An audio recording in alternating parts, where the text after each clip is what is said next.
In Fergus, you can schedule custom events in your calendar for anything not related to a job, such as toolbox talks, annual leave, personal appointments, or other important events. This helps keep your schedule organised and ensures you're aware of when staff are unavailable, all in one convenient place.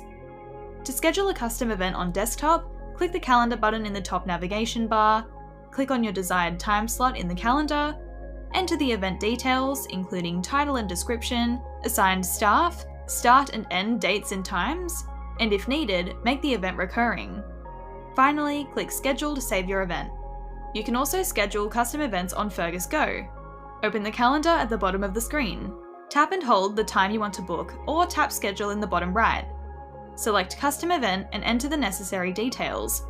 Assign the event to the relevant team members, and tap Save in the top right corner.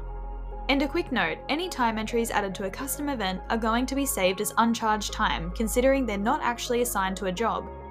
And that's it! Now you know how to schedule custom events in Fergus, keeping your team and calendar organised.